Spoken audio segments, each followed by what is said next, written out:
വടക്കൻ ജില്ലകളിൽ മഴ ശക്തമാണ്. കോഴിക്കോട്, ബാലുശ്ശേരി, തലയാട് മണ്ണിടിച്ചിലുണ്ടായിട്ടുണ്ട്. തലയാട് പേരിയാമലയിലെ കൃഷിഭൂമിയിലാണ് മണ്ണിടിച്ചിൽ ഉണ്ടായിരിക്കുന്നത്. എന്നാൽ പ്രദേശത്തേക്ക് മറ്റ് വില്ലേജ് ഓഫീസറോ മറ്റ് അധികാരികളോ ഒന്നും എത്തിയിട്ടില്ലെന്നും ഉള്ള ആരോപണങ്ങളുമായി അവിടുത്തെ പ്രദേശവാസികൾ രംഗത്തെത്തിയിട്ടുമുണ്ട്. അവരുടെ വാക്കുകൾ കേട്ടുവരാം. 3 ദിവസമായി പെയ്യുന്ന കനത്ത മഴയിൽ വലിയ തോതിലുള്ള ഉരുൾപൊട്ടലാണ് ഉണ്ടായത്.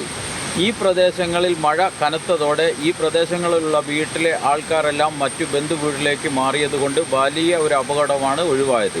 ഈ പ്രദേശത്ത് റേഞ്ച് തീരെ ഇല്ലാത്തതുകൊണ്ട് മറ്റു സ്ഥലങ്ങളിലേക്ക് വിവരങ്ങൾ വിളിച്ചറിയിക്കാൻ ഇവർക്ക് കഴിഞ്ഞില്ല. നിരവധി തെങ്ങ്, കഴുങ്ങ്, മറ്റു കൃഷികളും കർഷകർക്ക് നഷ്ടപ്പെട്ടിട്ടുണ്ട്. ഇവിടെ വില്ലേജ് ഓഫീസറോ മറ്റു അധികാരികളോ ഇതുവരെ എത്താൻ കഴിഞ്ഞിട്ടില്ല. വിവരങ്ങളുമായി കോഴിക്കോട് നിന്ന് ബെൻസൺ ബാബു ചേരുകയാണ്. ബെൻസൺ, ആദ്യം തന്നെ ഇപ്പോഴത്തെ കോഴിക്കോട്ടെ ഒരു മഴയുടെ സാഹചര്യം എന്താണ്? ദൃശ്യങ്ങളിൽ നിന്ന് അല്പം മഴയ്ക്ക് ശമനമുണ്ട് എന്ന് മനസ്സിലാക്കുന്നു.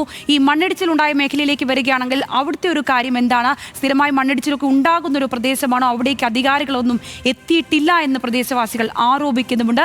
ഇത് സംബന്ധിച്ചുള്ള വിവരങ്ങൾ എന്തെല്ലാമാണ്?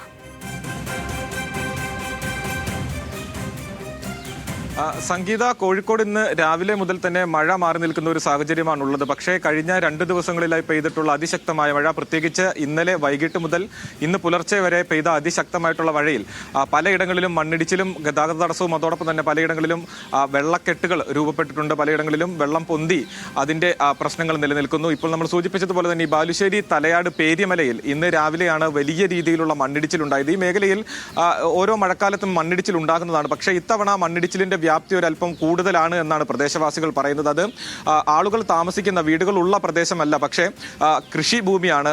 വലിയ തോതിൽ തന്നെ ഏകദേശം 1 ഏക്കറിലധികം മണ്ണിടിച്ചിൽ ഉണ്ടായി നഷ്ടപ്പെട്ടിട്ടുണ്ട്, അല്ലെങ്കിൽ നാശനഷ്ടം സംഭവിച്ചിട്ടുണ്ട് എന്നാണ് പ്രദേശവാസികൾ പറയുന്നത്. വലിയ തോതിലുള്ള കൃഷിനാശവും സംഭവിച്ചിട്ടുണ്ട്. ആ മേഖലയിൽ നമ്മൾ അദ്ദേഹത്തിന്റെ വാക്കുകൾ കേട്ടതാണ്, പ്രദേശവാസിയായിട്ടുള്ള ആളുടെ വാക്കുകൾ കേട്ടതാണ്. അദ്ദേഹം പറയുന്നതനുസരിച്ചാണെങ്കിൽ ആ മേഖലയിൽ മൊബൈൽ ഫോണിൽ ഉൾപ്പെടെ റേഞ്ച് ഇല്ലാത്തൊരു പ്രദേശമാണ്. പെട്ടെന്നൊരു അപകടം ഉണ്ടായി കഴിഞ്ഞാൽ ആളുകളെ അറിയിക്കാനോ അധികൃതരെ അറിയിക്കാനോ പറ്റാത്തൊരു സാഹചര്യം നിലനിൽക്കുന്ന മേഖലയായതിനാൽ തന്നെ ഇന്നലെ രാത്രി മഴ കനത്തതോടുകൂടി തന്നെ ആ മേഖലയിൽ ഉണ്ടായിരുന്ന അപകട സാധ്യത ഉള്ളതിനാൽ തന്നെ ആ പ്രദേശത്ത് നിന്നും ആളുകൾ മാറി താമസിച്ചിരുന്നു. അത്തരമൊരു സാഹചര്യത്തിലാണ് അവിടെ വലിയ രീതിയിൽ മണ്ണിടിച്ചിലുണ്ടായത്. പക്ഷേ ഇക്കാര്യങ്ങളെല്ലാം അറിയിച്ചുകൊണ്ട് വില്ലേജ് ഓഫീസറെ അടക്കം ഇക്കാര്യങ്ങൾ അറിയിച്ചിട്ടും ഈ അധികൃതരാരും തന്നെ ഇപ്പോഴും ആ മേഖലയിലേക്ക് എത്തിച്ചേർന്നിട്ടില്ല, പരിശോധനകൾ നടത്തിയിട്ടില്ല എന്നൊരു പരാതിയാണ് ആ പ്രദേശവാസികൾ ഉന്നയിക്കുന്നത്. കാരണം വലിയ തോതിൽ കൃഷിനാശം സംഭവിച്ചിട്ടുണ്ട്. തെങ്ങ്, കവുങ്ങ് ഉൾപ്പെടെയുള്ളവ പൂർണ്ണമായും നശിച്ച സാഹചര്യമാണുള്ളത്. വലിയ അപകടത്തിലേക്ക് ദൃശ്യങ്ങളിൽ നിന്ന് അത് വ്യക്തമാണ്. കോഴിക്കോടിന്റെ വിവിധ മേഖലകളിൽ എന്താണെങ്കിലും മഴക്കെടുതി രൂക്ഷമാണ്.